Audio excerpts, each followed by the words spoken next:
तो जय हिंद सबको। कैसे हो मेरे जेकेपी एस्पिरेंट्स? आई होप सब तगड़े होंगे।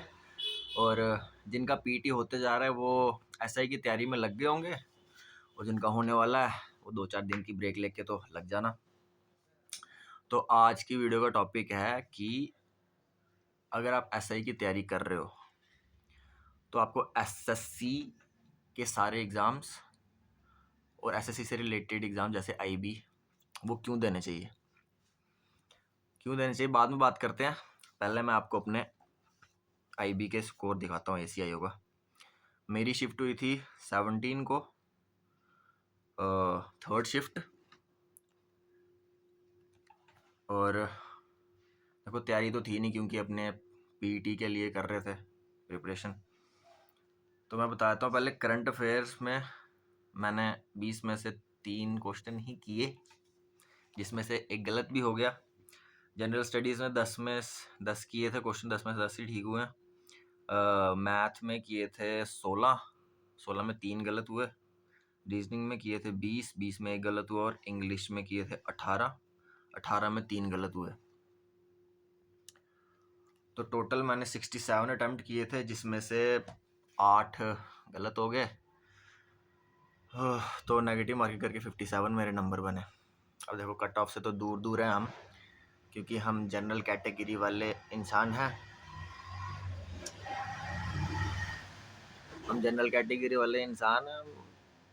कोई बात नहीं, हम तो वैसे भी प्रैक्टिस के लिए दे रहे थे। अब क्यों देना है? इसलिए देना है क्योंकि एसआई का सिलेबस हो गया चेंज। 50% आ गया मैथ रीजनिंग। उसकी प्रैक्टिस कहाँ से होगी? यहाँ से होगी। पहली बात, एसएससी में 1 घंटा मिलता 100 क्वेश्चन के लिए। हमारे पास सोचो फिर, अगर एसएससी की तैयारी करोगे और 10-15 25 नंबर के आते हैं मैथ रीजनिंग का एसएससी में। अगर 15 क्वेश्चन निकालने का भी उस टाइम में 1 घंटे में कॉन्फिडेंस आ जाए तो एसआई में हम 50 में से 50 करके आएंगे, एक्सेप्ट वो जो आते नहीं होंगे, और फिर भी टाइम बचा होगा हमारे पास। तो ये रीज़न है। और आज मैं क्या बोलते हैं, आईबी के ही सिक्योरिटी असिस्टेंट का भी देख के आया हूँ। ये भी तैयारी तो कहाँ की थी, लेकिन फिर भी ये इसमें आज क्या 29 है। आज की मेरे को थोड़ा बता देता हूँ, रिव्यू दे देता हूँ कि आज की मेरे को मैथ की और इंग्लिश की थोड़ी डिफ़िकल्ट लगी। और करंट अफेयर तो डिफ़िकल्ट है ही क्योंकि पढ़ा ही नहीं। बाकी तो ठीक था। 72 क्वेश्चन अटैम्प्ट किए हैं मैंने। इसमें भी ऐसे में भी मेरे को लग रहा है कि 60 के आसपास ही नंबर बनेंगे। जब आंसर की निकलेगी तो बता दूंगा मैं। तो मेन टॉपिक पे आते हैं कि इसीलिए करना चाहिए क्योंकि अगर इसकी तैयारी हमने अच्छे से कर ली ना, एसएससी की, अगर थोड़ा कॉन्फिडेंस आ गया हमको मैथ रीजनिंग में, क्योंकि मैथ का एडवांस और अर्थमेटिक दोनों आता है एसएससी में, दोनों की प्रैक्टिस एक साथ।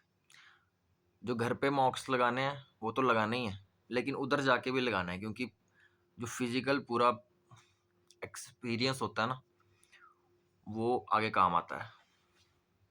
तो ये रहा एसआई वाला कि एसएससी के लगाने हैं मॉक्स।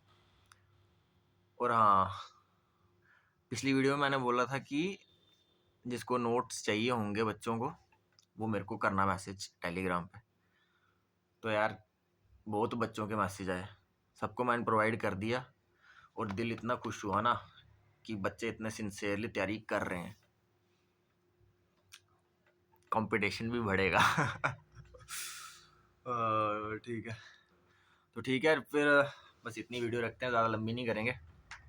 और हाँ, मैं ज़्यादा वीडियो चढ़ाऊँगा नहीं अब, क्योंकि तैयारी में लगना है। बीच बीच में जो अपडेट्स आते रहेंगे, कांस्टेबल का भी आगे जो होते रहेगा वो शोर शोर शोर शोर अबे हाँ, तो कांस्टेबल का भी जो अपडेट होते जाएगा, आगे का प्रोसेस होते जाएगा, उसका अपडेट मैं करते रहूँगा आपको। और ऐसे ही का भी स्ट्रैटेजीज अगर बनाएंगे नई, वो भी डिस्कस करेंगे। तो ठीक है फिर। और यार पीटी में क्या आग लगा रहे हैं जम्मू वाले। 40 to 50% क्वालिफाइंग रेशो, ऊपर से भी आग पड़ रही है, ग्राउंड में भी आग लगा रहे हैं हम यार, मजा आ गया देख के। तो ठीक है फिर, इनका जिनका होने वाला है ना, तगड़े होके जाओ, सबका निकलेगा, और निकलने के बाद फिर एसआई की तैयारी शुरू करो। तो ठीक है फिर, जय हिंद सबको, मिलते हैं अगले बार।